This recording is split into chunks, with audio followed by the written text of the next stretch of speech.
Hello again, this is Charlie Bellefontaine, and you're listening to the Chicago Housing Experts right here on WCPT, AM 820. And yes, I did have a little bit of a stall. Or are you? Or are you, right? Yeah, we are, but I see everything switching over to becoming more of a buyer's market.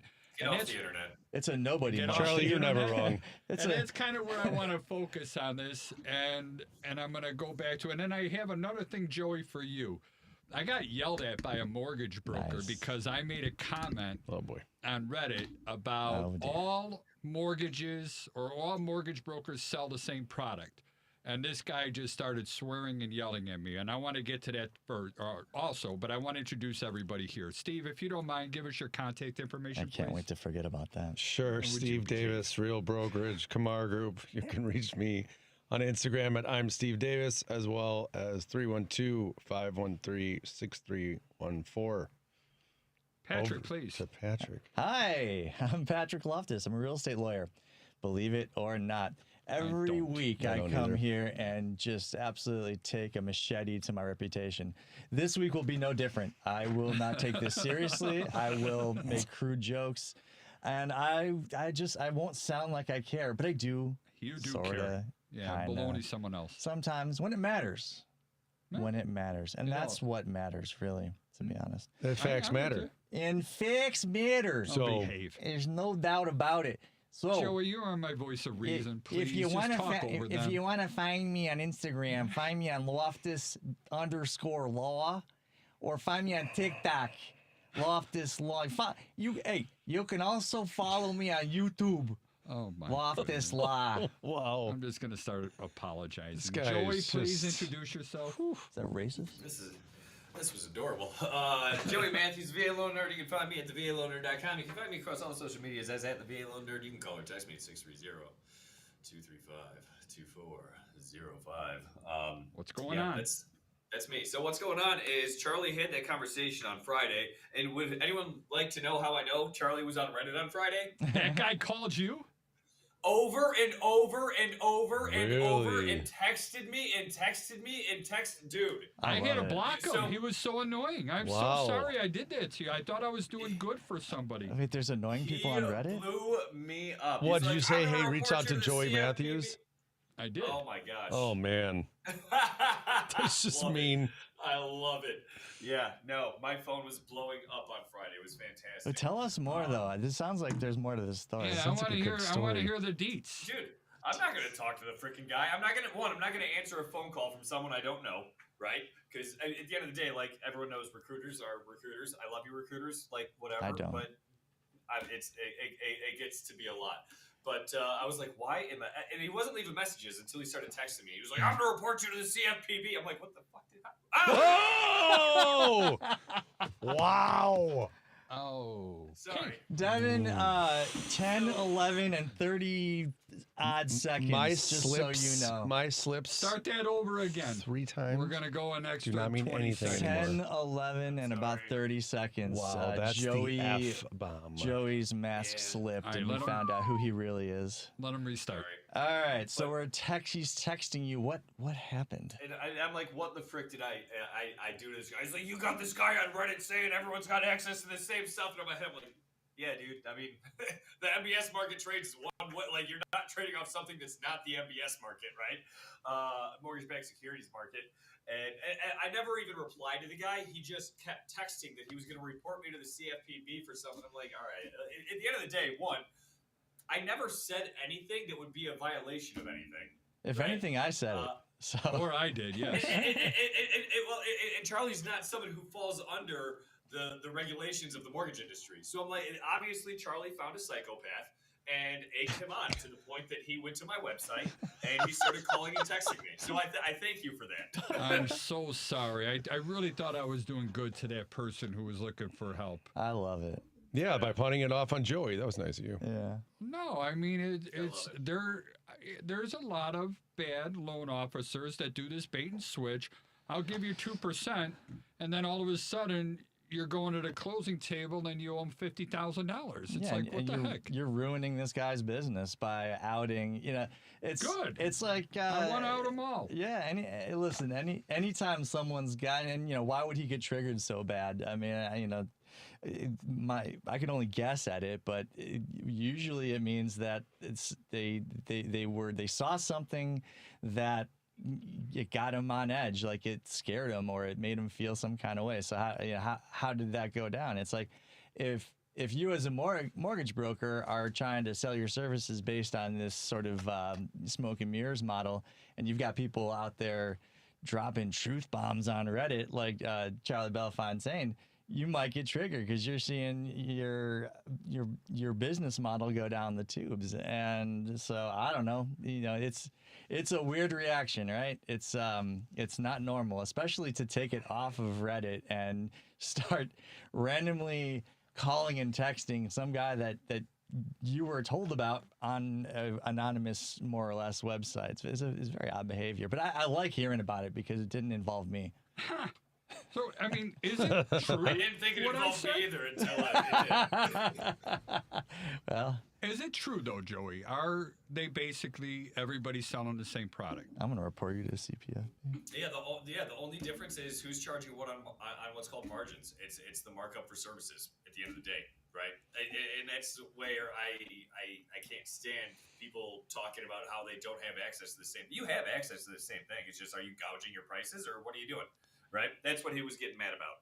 And it makes sense. Yeah. I mean, money's money, right? Like if I'm out there and I've got a pool of money to lend and I want to lend it to mortgage brokers who are going to lend it to their clients, their customers, why would I offer something better? It's not like there's so much money out there that I have to figure out an edge, that I have to offer my money at some lower amount just to get it out there and lent, right? I mean, Joey, it's more of it's not that the money's scarce, but there's more people that want to borrow than there is money available at the end of the day.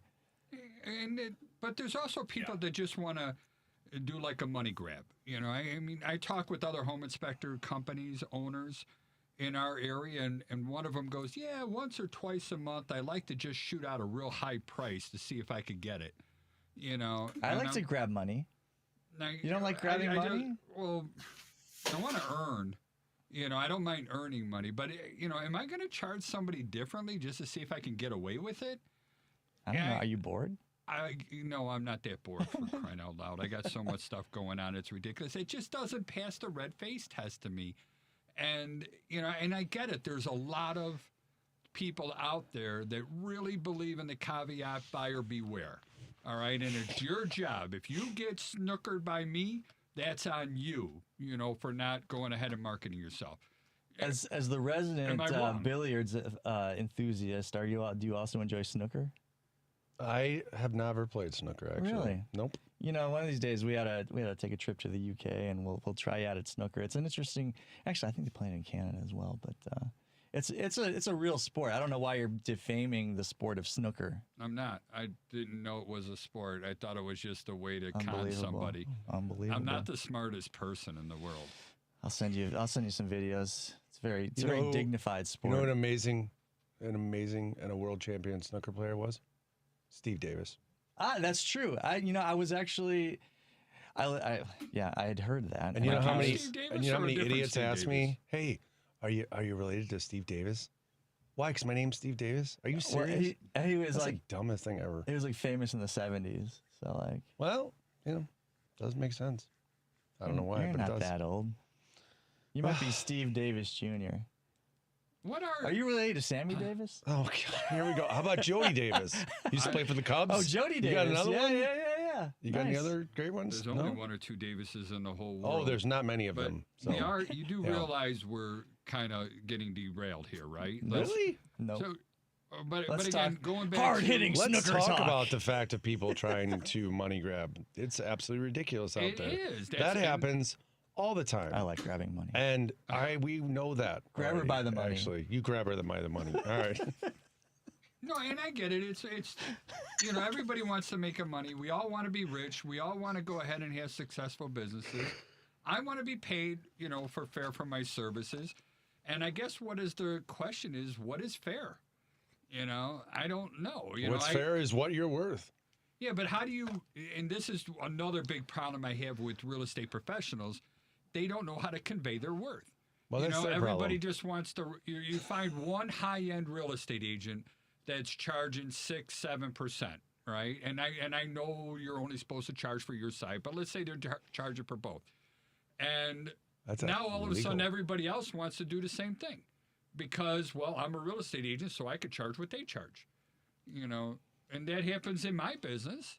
You know, I go ahead and I put together, and I'm trying to explain this. In fact, I was just doing this morning.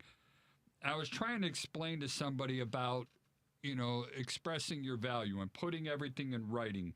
And when somebody is asking for your proposal, to send every single reason of your value for your company to that client, you know, up front, so that you're giving them the reason to choose you.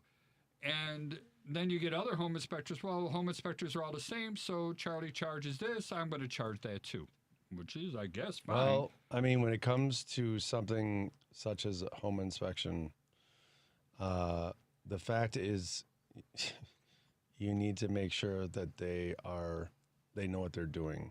That but they're going how to do give you make sure they know what they're doing? Well, You don't.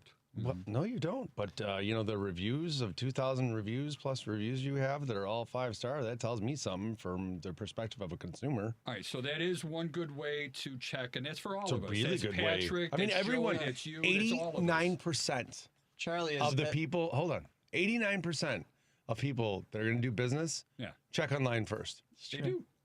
They do Yeah. 89% of all changing. people. So the fact is like, they're all going to do the research online before they even call you anyway.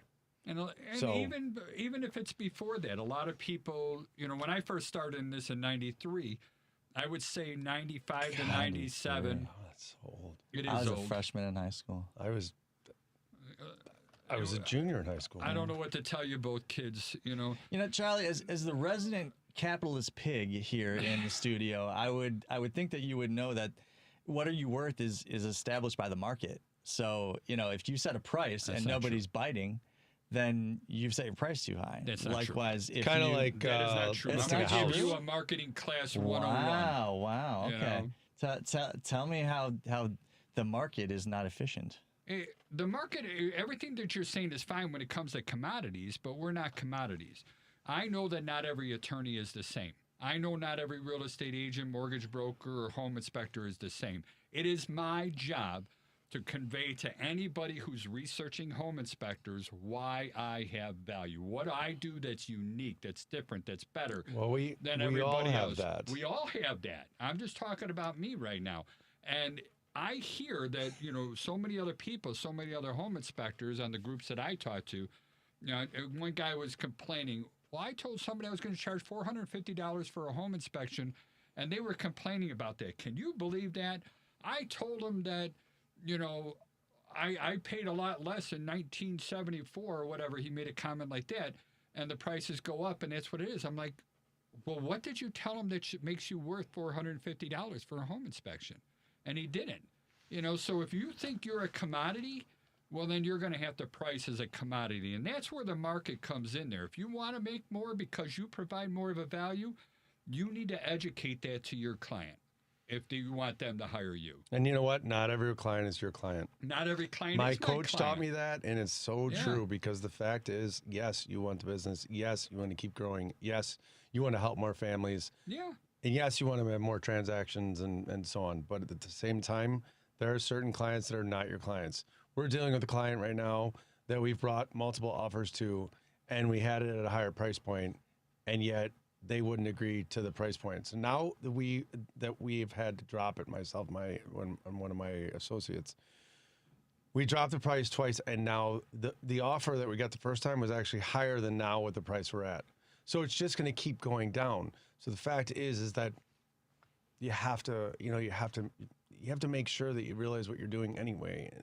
It baffles me where Who are you people talking think. to when you say you have to make sure you are doing? Who is you? Well, I mean, from a real estate, a realtor perspective, a realtor. Facts matter. You bring Nuclear. value based on what you provide. That's a tough crowd when you misspeak, isn't it? Oh, well, I have ADHD, so if you get me off topic, I'm lost anyway, and then you just sit there and laugh. That's why Patrick does it to me all the time, and then he tries to interrupt me, and I talk over him, so he loses. So I've learned this. I'm like Big Lou. I take meds too. Oh, would you behave? Wow. Please continue, Steve. You're so value explaining, and not everybody's a good fit. No, not everyone's a good fit. And sometimes, but how do you know that if you can't tell them who you are? And I tell them who I am right away. And I'm then Steve Davis, the snooker player. If they understand it and they realize my value based on what I've told them, then we will get along just fine. But if they don't, right? It's the same thing as Patrick. Patrick is a certain price point based on being a real estate attorney. Other people are cheaper. Other people are more expensive. Why is Patrick so great? Right? Why are you so great as a home inspector? Why is Joey so great as a lender? We can go on and on about this stuff. And the thing is that either people are going to understand and buy in, meaning, know why we are great and why we should be representing them, or they're not.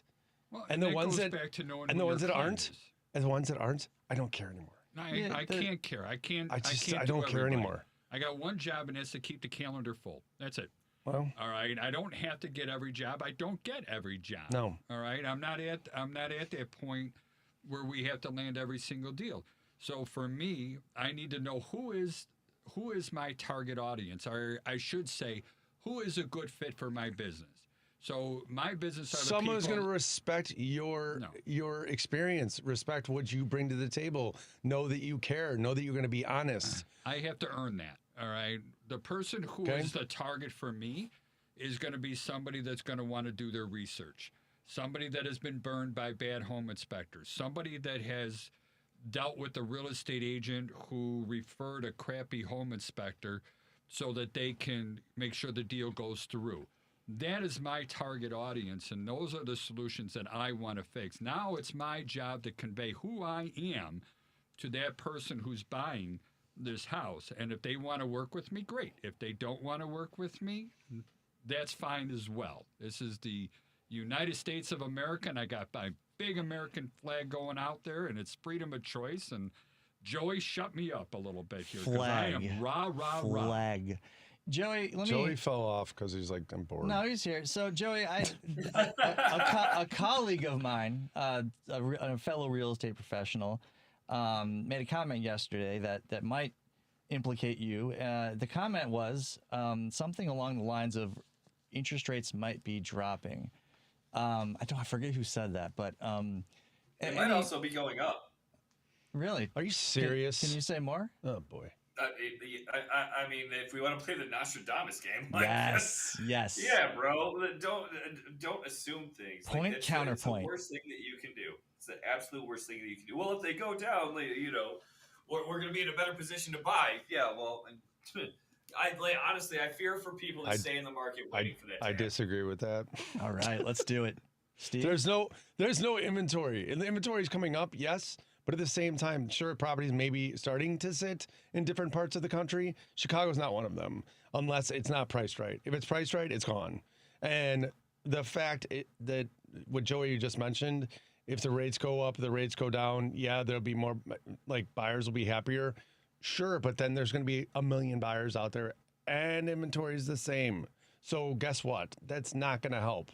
I also heard that we're creeping toward a buyer's market. I forget who said that. I said that earlier, but I will outside say, of New York and Chicago. And I was just going there, Joey. I'm coming back to where I don't know what's going on, but now that I'm thinking about it, I looked at a heat map about what areas are the hottest market and still sellers, and you hit it on the head. It seemed like the more democratic big cities are still on the hot market, whereas the other ones have cooled down significantly. Calm down with the politics talk. I was going to say. No, I don't mean to go there. It is what it is. You go to Los there's Angeles, other Chicago, blue New York. cities that have, you're telling me every blue city. No, but I'm saying that one of the 3 biggest cities in the United States are still the hottest market where it comes in here. I think that's pretty valid. Joey, you got anything for that? I'm sorry. We're talking about blue cities being Meaning Democratic versus Republican. No, New York, Chicago, Los Angeles, Seattle, those markets are still hot. Those properties are still staying on the market in general, lumping again, a very short amount of time. Where you go down to other parts of the world where, they're, well, not these three cities, the houses are staying on the market a lot longer. Places that I thought were desirable, like I think Florida's a wonderful state. What? And I do. I said it out loud. I'll say it again. The weather is great, and I love the ocean. And that 6-foot rat that still owes me a lot of money, by the way. I like going there. You've never been there during June, have you? I have. It rains a lot. How about the insurance of roofs? Yeah, that's going well for them. That's my point. There's a lot of stuff that's negative, and people are moving away, and the house prices are dropping. So I think there's Florida's a good place to go. Chicago is the greatest place to go. Chicago's lovely. I've lived here most of my life. Especially in the summertime. But I think there's a much easier explanation that doesn't involve politics, and it's supply and demand, and it involves availability of jobs as well. More jobs will be available in a larger urban area. It's just that's where companies want to go. It's where the employees are. We are in a post work from home era, if you believe certain people. Yeah. And the geographic advantage of being in a large urban area where young talent is coming to after they graduate from university or whatever, it makes that desirable for non-political reasons, for completely selfish reasons, which, let's face it, corporations at the end of the day, not only will they make selfish decisions almost exclusively because of the nature of capitalism, but it's literally built into the DNA of corporations. Maximizing shareholder value, whether you like it or not. So, how does that then lead into the fact that there's a still more demand than supply? The jobs are here, people come here, and we really have not been building new and more housing stock, at least in the places where people really want to live. And there seem to be the geographic space in which people really want to live does not match up with the places where there is either available affordable housing or places to build new housing. And so, either people are going to have to figure out how to afford to live exactly where they want to live, or they will have to figure out an alternative and be a longer commute, which, Charlie, I know you've made that decision somewhere in the past. And I mean, that's a decision people have been making since forever. Whether it's, for a variety of reasons, both, nice and not so nice, people will decide, I want to live there because I can afford a bigger house with a bigger lawn, better schools, etc. And I'll drive an extra 15, 20 minutes to my job. Or they just open up another 2 lanes on that highway, and so I can afford to live 20 miles farther out because traffic is going to be a little bit easier for like the next 30 seconds. But that's, I think, more of an explanation as far as why are these large, densely populated urban areas still seeing a crunch. I mean, Dallas, I think, Phoenix, Las Vegas, Florida, even places where things have softened up. I mean, Florida's kind of its own thing, and it always has been, always will be. Yeah. But these are Austin, Texas. I mean, they just scrape away, whatever's there and stick homes up like it's going out of style, like they're weeds. Where are you going to do that here within Chicago? I mean, you can't. The acquisition's so high right now. Yeah, it's crazy. I mean, what does that mean? You can go out to Sugar Grove and build 250, 2,500 houses, whatever you want to do. Yeah. But that's really not Chicago. No, it's not the metro area for sure. Yeah. That's it. So metro, excuse me. Yeah. And the thing is that it makes a lot of sense too, because I've got a client of mine that's buying a piece of land in the southwest suburbs, and he's getting 4.5 acres for under $500,000. And it's like, that's unheard of. In Chicago, you can't get a full-size lot for under, I mean, depending on the location, I mean, it's crazy the numbers they're getting. Yeah, our city is a much more mature city in the sense that the expansion only occurs way out in the exurbs. And so if you're trying to develop more land, more housing units closer into the city center, it's mainly going to be infill. And those are mature markets where you're not going to be able to get a lot of bang for your buck. You can't just go to Farmer Jones up the road and offer them whatever. I don't know what farmland costs or wherever, but Farmer Bob. Sure. Jones. Well, yeah, Bob. Maybe his last name. More likely, it's probably Bob is the guy's name. But I can argue that a little bit because The guy's there's name? some negative parts of towns that are depressed, right? And they're being gentrified. You know, we look at like Humboldt Park, I think is a great one. And I mean, when I was younger and I was a kid, I was afraid to go there. All right. And I just never wanted to get close to anywhere near there. But now, you know, we do inspections in there and I'm just taken back by how beautiful that neighborhood is. it takes a long time for You that did. to Does happen. it really? Because I see a lot of that happening Yeah. now in Lawndale and Woodlawn. I see those areas starting. I mean, Logan and Square has been gentrifying Bronzeville's for another 25 one. years. Logan is beautiful. It is now. Yeah. There was definitely a time when Logan's reputation was about what you just described Humboldt to be. And, I guess. Noble, you know, yeah. and you name, I mean, go back far enough. Wrigleyville was Oh, scary. No way. Oh, yeah. I'm older than you guys, and I Oh, don't yeah. know this. you Well- used to be able to get. Yeah, I mean, Try being a realtor, Joey, my defend friend. me here. I absolutely cannot. I hate the Cubs. West Loop. I mean, everyone I talked to who grew up in the city. Diamondbacks. He's a Sox fan. What are you talking Yeah. about? He's a Sox fan. Yeah, You're a he's like- Sox fan? He's like the Pope. He's from Hegwish. Come on, No, I didn't know that. keep up, keep up. From Hegwish? I love Hegwish. What's up? I love Lamp. What was that? Like I love Hegwish. You've never been to Hegwish? Come on. I have actually. I went golfing down there. What? Ew, Yeah. I'm sorry. It's a really nice golf course out there.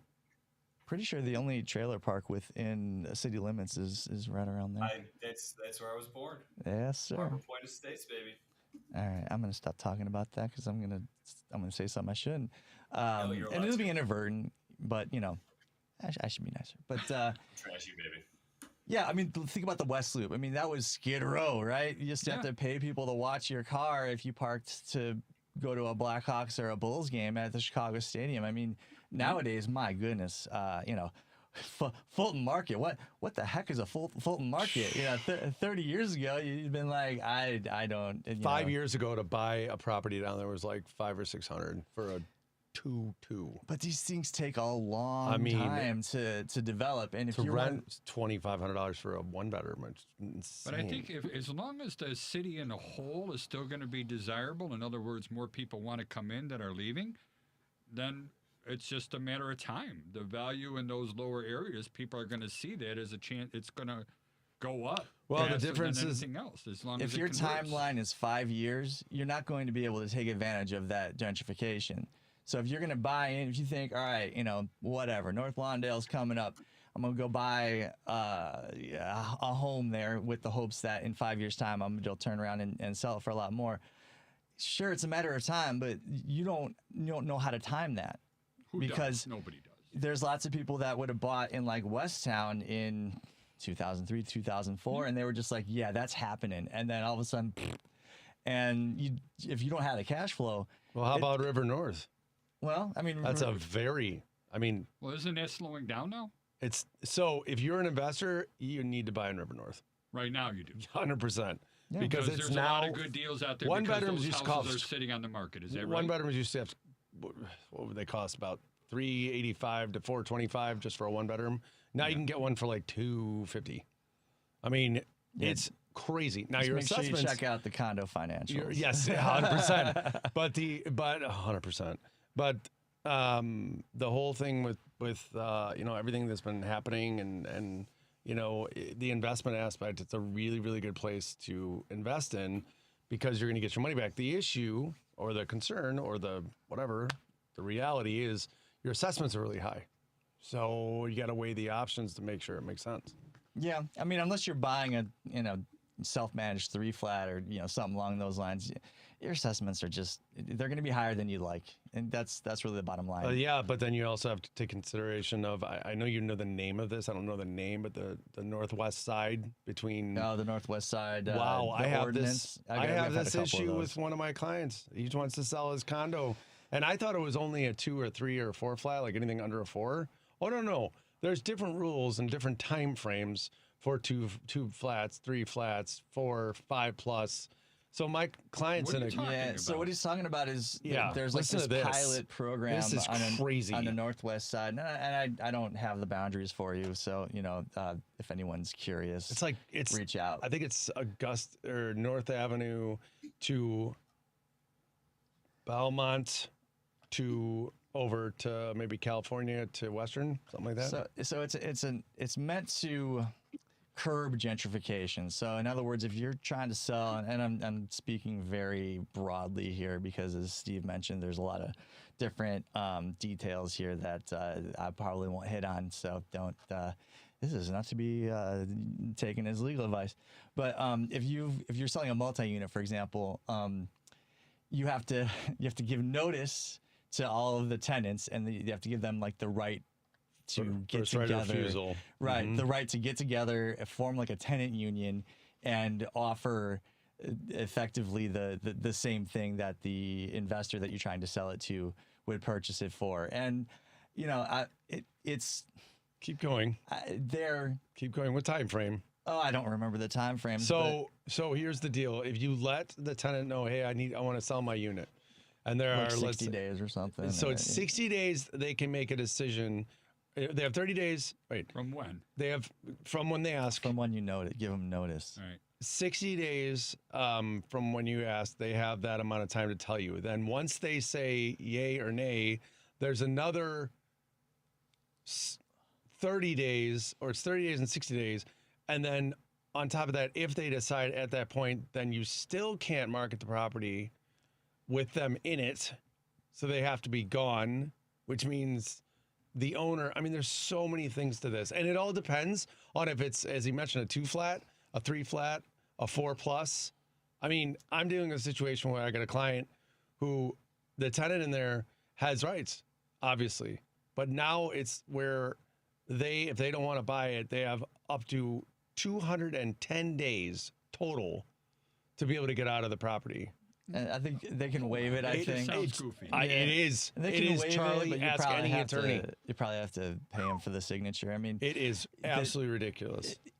Just about every effort that they've come up with to avoid displacing people who live in certain neighborhoods that are gentrifying, or the housing values are increasing.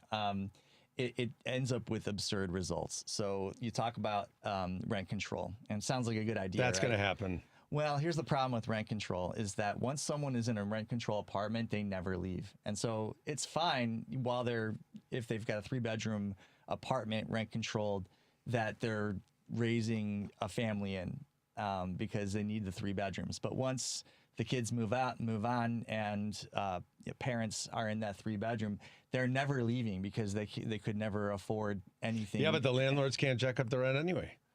Well, that's the problem, because with a 3-bedroom apartment, even if they wanted to downsize because they don't need that kind of space and open up that apartment for a family that needs it, they will never leave. And right. So therein lies the problem with rent control, is that it ends up sticking people to places that don't make sense for them anymore because of the relative affordability of everything else. And more importantly is the taxes, let's say they're 10 grand and the rent control can't be changed, right? And they still stay there for $2,100 a month and your taxes keep going up.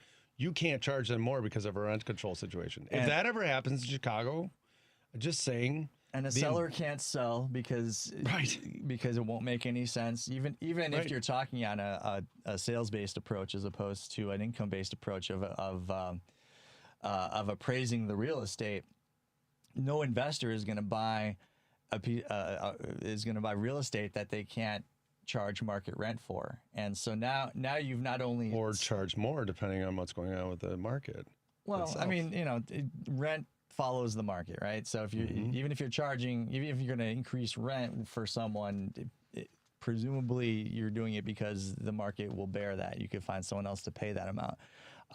But yeah, I mean, I sound like one of these people who's pro business, pro capitalist, but the problem is that you end up with a worse result by doing what seems like a very pro tenant, pro anti-rich person, pro not so rich person.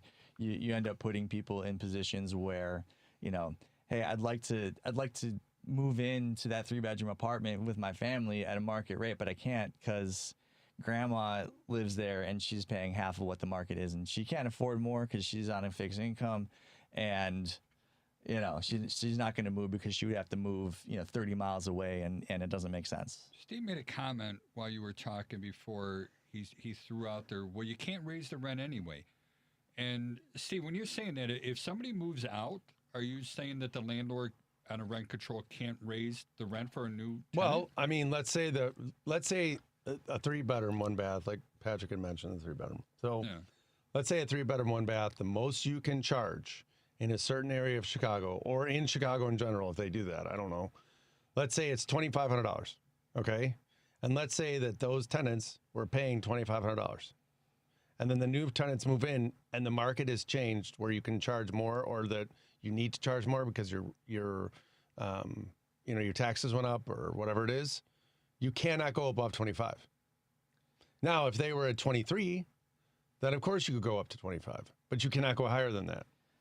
It's Wait, if the market goes, I'm sorry. If the market goes up to 3,500 and I've got to replace the roof at some point, that's the other thing. I have no buffer. I'm not able to keep up. There's no rainy day money. Right. So if my budget, if my income is limited strictly, and I can't ever get more money to budget for the increased costs over time of repairs, of replacements, capital improvements, which every building will need at some point.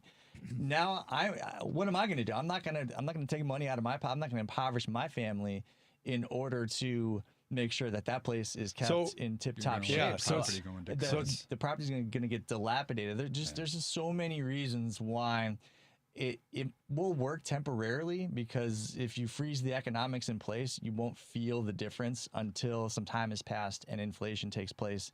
I don't think there's a good solution for any of that. No, it'll crush everyone it'll crush investors, it'll crush Joey, it'll crush me, it'll crush Patrick, it'll crush people you. that need to live. Right. But what I'm saying, from a professional point of view, no one's going to want to do anything. And people that bought properties thinking it was a great investment are now slowly losing money. So I don't think it'll... That's kind of what happened in 07, 08. Well, very different, though. That was the mortgage aspect. Now you're just trying to trigger me. No, I'm not, Joey. Joey, say something nice to Steve, because he's No. There was no regulation in mortgage world back then. That was awesome. And I get it that everybody was taking the mortgages, but again, I'm going to argue that whole thing of blaming the banks to everybody was paying their mortgage, and then they all stopped paying their mortgage on basically the same damn day. All right, and what happened that was unique? Gas prices shot up from $2 to $4.50. And somehow we don't remember that. And people like me who moved so far away, we have to drive. And now we're spending $1,000 a month in mortgage. Guess what? If that exceeds my budget, something's got to go. That means I don't go out to dinner. I don't go travel. Those industries fail first because the money doesn't go back into them. Those were the first people that lost their homes because they stopped paying because they weren't bringing income in there. I get it, and maybe they shouldn't have gotten the mortgages in the first place, but as long as everybody's paying the mortgage and the economy's good, it's good. If the economy crashes, then I don't care what happens. People can't afford their mortgages. They're going to default. Prove me wrong. Joey? If people can't afford the mortgage, they're going to default. I mean, yeah, but we're also qualifying people significantly stricter than we've ever qualified them before. Yes, you are. So, but things change, Joey, don't they?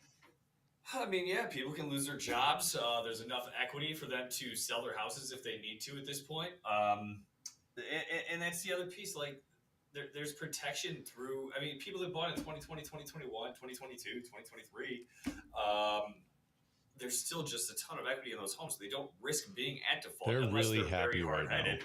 Yeah, absolutely. There's enough equity to sell, so you don't end up in the default and foreclosure situation. Well, look at when everything happened in 8, 10, right?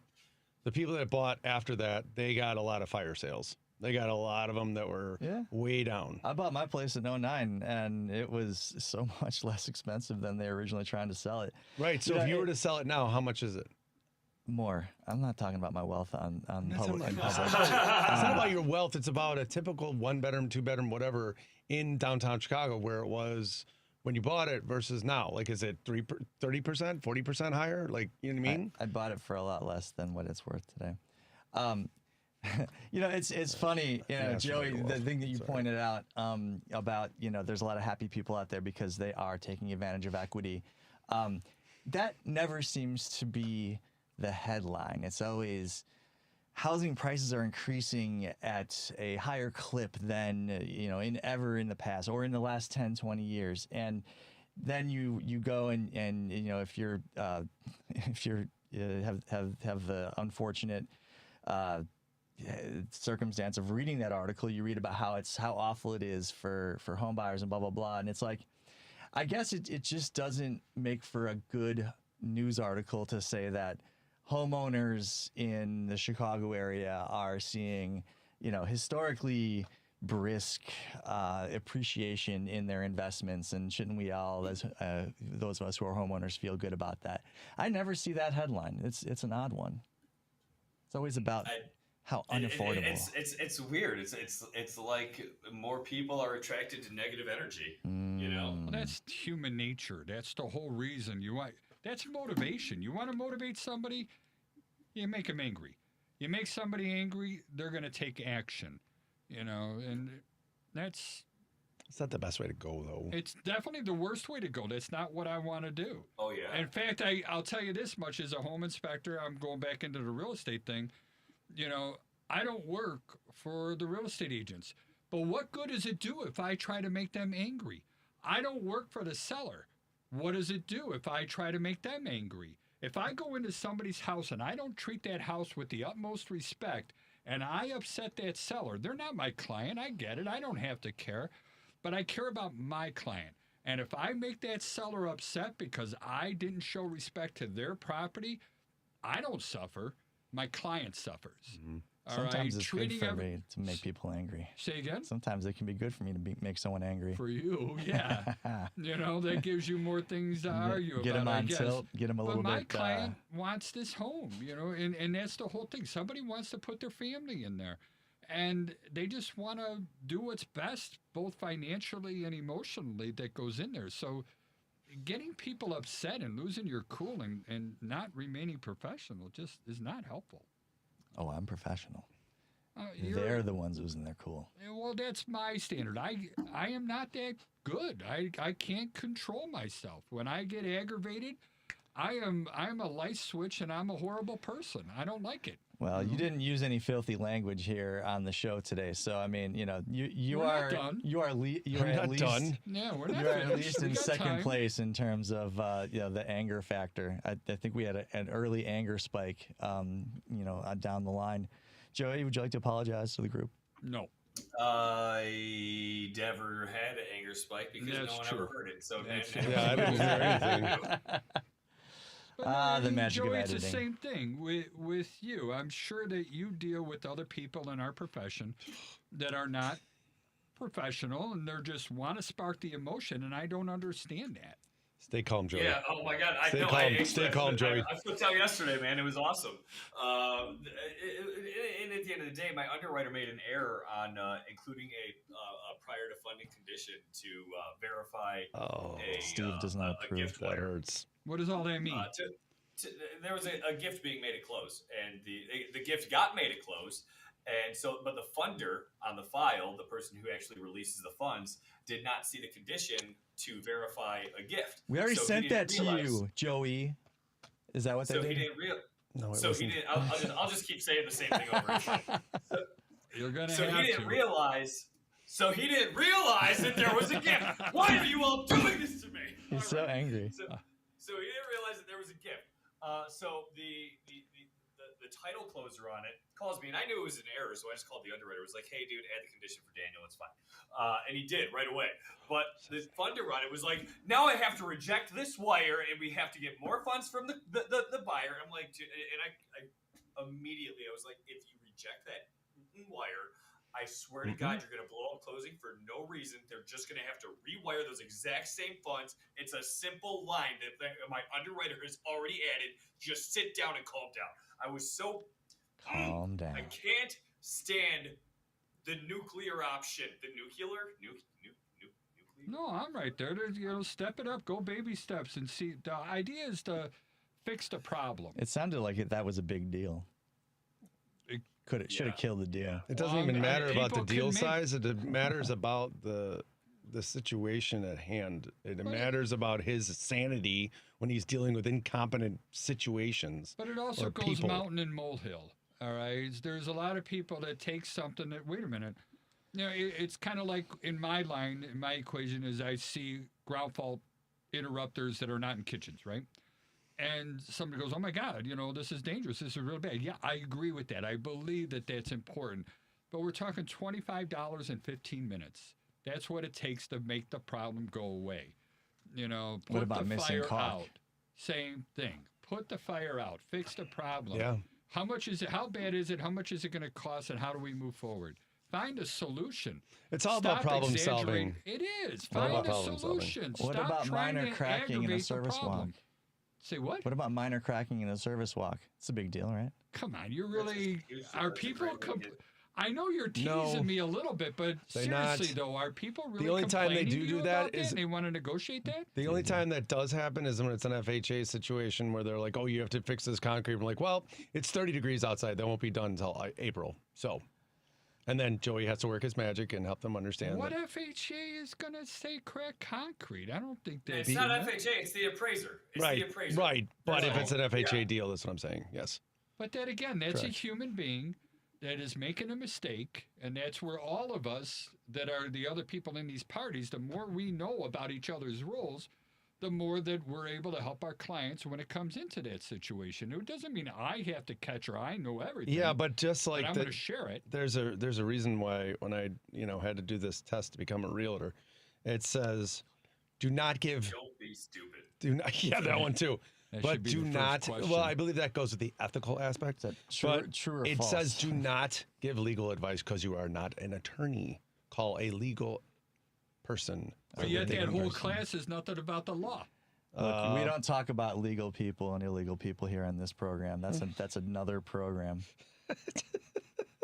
I just want to apologize for Patrick, people. I gave him too much coffee today. It's my fault. I'm sorry. I didn't get a lot of sleep last night, but that has nothing to do with me. But he did have a good shot on goal. I'll give him that one. Yes, it was impressive. Nice little tip. I can't really see if that was him, though, so I kind of wonder if he just... Oh, my God. He bootlegged it from another hockey player? You want me to show you again? No, I can't tell it's you. You had a helmet on. Joey, we're going to send you the video because you didn't get to see it yet. Patrick did a one-timer that was up in the air about hip high, and he put it in the Pretty net. awesome. The goalie was actually like, I've never had a goalie compliment me on a goal before. And then the best part is I just, it happened, and then I just turned around and like stood there. Did that just happen? Like, what the, oh my goodness, that was something else. And everyone's just like, no. Because, I usually don't do good things on the ice. I am going to try and steer everybody back to the real estate stuff there. Please but again, don't. the emotions is where everything Sports goes is so much haywire. better. It is better. I like our sports and stuff like that. But, what we do is good. People need housing. And, they want to make sure that their families, that's how we build wealth, is real estate is one of the big things in there. So, I don't know. And you can also harm families by doing this stuff as well. And that's everything that I try to push is how do you find the bad actors, I mean, the Razzie Awards are, that's different. So, hey, Joey, what's the number of loan officers out there right now? 88,000 versus 500,000 you had last year? It's under 100,000 now, but yeah, it was 465,000 back in 2021. And yet there's still 1.6 million realtors or whatever the heck it is. Most likely probably 1.2 now. Oh yeah. It's just easy to maintain the license, you know? I guess. Take the continuing Yeah, education, but how do you pay the fee, and I mean, besides the fact of having a full-time, we've got a full-time fireman on our team, and he produces, he tries to produce, he does a lot of work, does a lot of prospecting, so on and whatnot. But, not being full-time makes it really, really difficult. But when he does only 1 to 2 deals, maybe 5 deals a year, he's okay because he has a full-time job. I mean, I don't care about the quantity of deals. Sure. Yeah, so was I, and I don't Thank care all about of you the for your quantity services. of the work that they do. I care more about the quality of the work that they do. And if you're focusing on helping the client, I'm cool. Same thing in the home inspection business. I was just talking with another guy, about how to market and sell and everything else. And it's like, yeah, we need 40 inspections a week, to keep our calendar full. He needs 3. All right, we are 2 different types of businesses. He can work for $400 doing 3 inspections. We average $950 with all the ancillaries that come on there, and we have to do 40 of those a week. All right, in order for everybody to keep the schedule full and everybody to keep the income coming in there. It's a different world. So, but the quality has got to be the same. My biggest problem with these bigger companies is when they start converting over, that profit takes over or takes priority over people.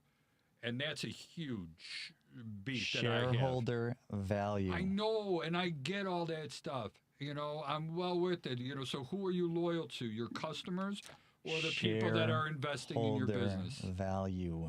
No, that's why I'm never going to be that big where I'm going to go to stocks, because I'm going to keep working this thing so that we put our clients first.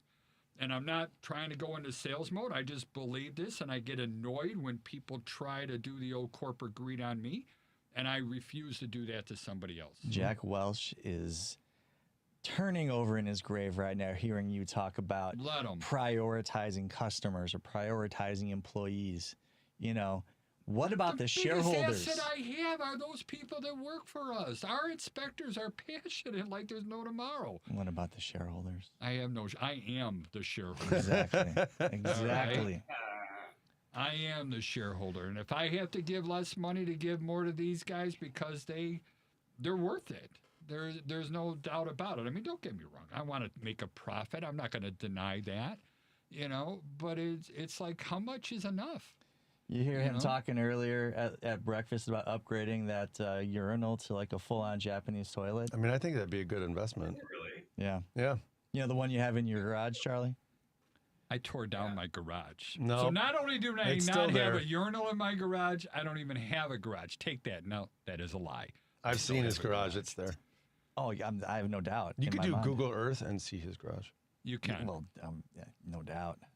He's got. I'm going to give a plug to Teresa right now. He's got a little mini orange fridge in his garage. It's on the back porch. That fridge is pretty darn cool. It's on the porch. It's like they took his regular fridge and put it in the dryer and shrunk it. No, but we actually hired an artist to draw flowers on my garage. So if anybody wants to hunt my garage down, it's a 3-car garage to put a big mural on the back of it. But you just said you tore down your garage. I lied. So the urinal's definitely in there then. He's lying about the urinal as well. It's totally in there. I mean, his credibility is is non-existent at this point.